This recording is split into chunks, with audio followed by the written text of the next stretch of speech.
good morning. How are you?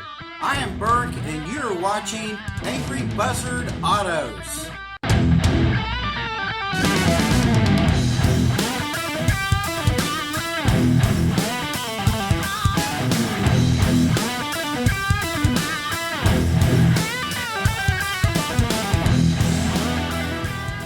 Hey, how are you doing? I am so glad you're checking out this video. The Ferrari 360 from 1999. So, a really cool car. Good get up and go, I'll tell you that. I was considering to buy this car. It was for a very reasonable price. Had already gone through all the maintenance and things that it needed. It was in fantastic condition, really was. But I declined buying this car because for me, I'm out in a rural area. My garage is not quite completed yet. So I didn't feel comfortable getting this car because it is in great condition. It needs to go to somebody who's going to be able to love it and pamper it and all that stuff. So without further ado, let's move into the video and see what we got here, because it's a cool car. Found this car on the internet at the Earth Motor Cars website. Kind of looked into it, being a Modena, a little over 36,000 miles for 68 grand, just under 70. But, you know, is this car worth $70,000? And is it really a supercar by today's standards? By many moons ago, you know, you can compare it to the Lamborghini Diablo. Very fast, 3.6 seconds. Acura NSX, 4.8 seconds. Porsche 911, 5.2 seconds. So it's sounding much like a supercar, especially for the price. When you compare it to the most popular cars of 1999, namely the Camry, 7-second car, the Accord, 7-second car, Ford Taurus, kind of slow, 8-second car. But for back then, that was pretty quick, and you can actually get faster Ford Tauruses. So, you know, at 400 horsepower, Z60 in 4.4 seconds, very light. But all of this right here sounds very similar to a little bit newer model of a Corvette. Kind of like my '05 base model Corvette, 400 horsepower. May not be as quick, but it's about the same weight. And it's kind of in this ballpark. So, you know, by today's standards, yeah, it's more of a collectible car than it is a supercar. And so I thought, well, I would look at the safety ratings, and of course there is absolutely no information. Here's the NHTSA, and you see there's just nothing there. So I dug a little deeper. J.D. Powers and Associates, no data from them either. All right, so my next question is reliability. And this question seems to vary a lot when I went out on the forums. Nobody really talked about reliability because your focus is mostly on just maintaining the car. And when you look out at the car magazine articles, which are also on the internet now too, they have a fair degree of bias, it seems to me. You got to kind of read between the lines. So when you look at the maintenance and the common problems that's been compiled, it's evident to me that while it is quote-unquote reliable, that comes with a vigilant upkeep and paying attention to the needs of the car. You can never put off necessary maintenance for this car, or therefore you do lose reliability. If you're not wealthy, the maintenance on this car can be a little bit gut-wrenching. So for your first 3 years of owning this car, you probably need to have in the bank a good, just say $10,000 at your disposal for keeping up this car.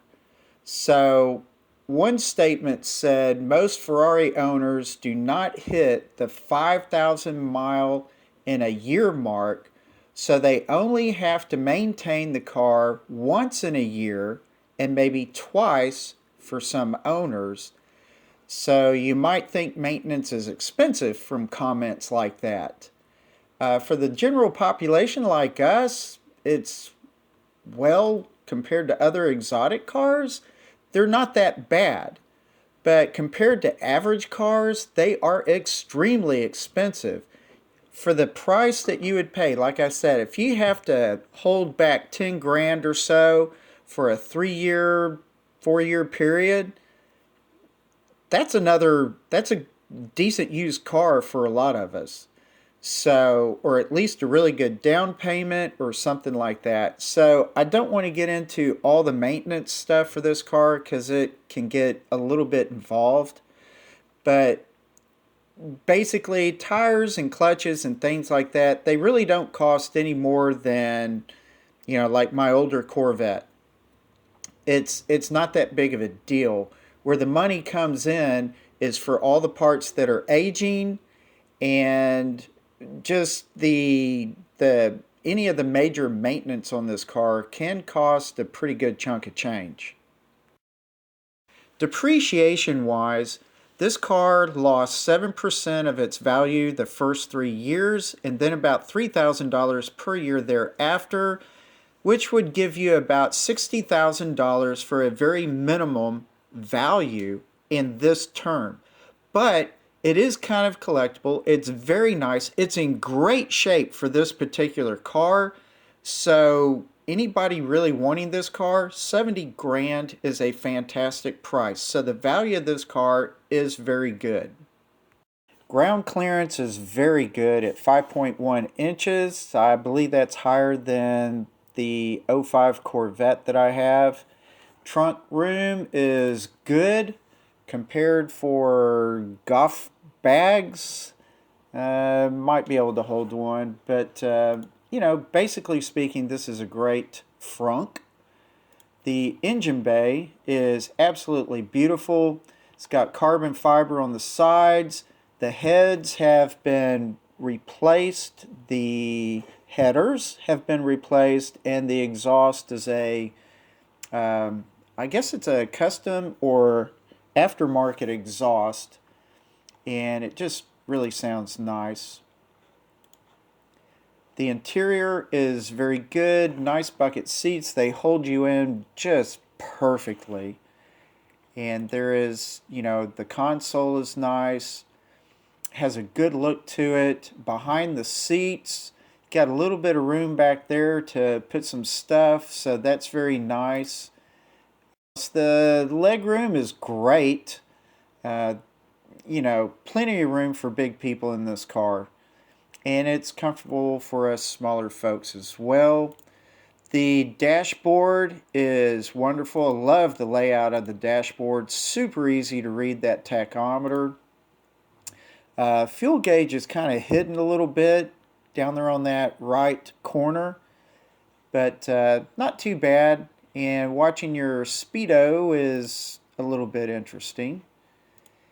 And so, everything on the dash is just really nice. The shift paddles are nice. They have a great feel to them. So that's very good as well. The doors are in good condition. All the leather work is in great condition. The AC, radio, all that works just fine. And like I said, you got that little space back behind the seats. And looking around behind you, you see the engine. That's just beautiful. So, like I said, the piping on the seats is nice. Visibility is fantastic.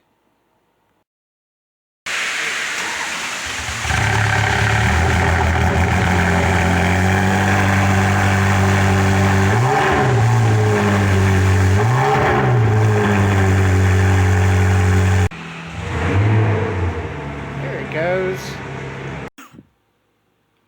let's go down the list of common problems for the 360. This is no better or worse than probably most any other car. The headers crack, the heads crack, the ball joints can wear quickly, the battery can easily fail, so it needs to be tendered. This could be the result of a grounding problem that's been found on these cars. The plastic pieces get very gooey and it's expensive to refurbish those. The leather can warp or bust at the seams in sunlight, so don't leave it out in the sunlight very often. The variator controls the 360's variable exhaust timing and sits on the end of the exhaust cam.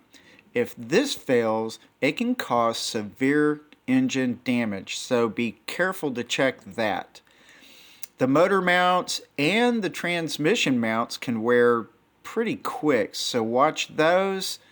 And underrated hydraulic pump relays that controls the F1 transmission hydraulic pump, that can fail easily. Better be careful with that one.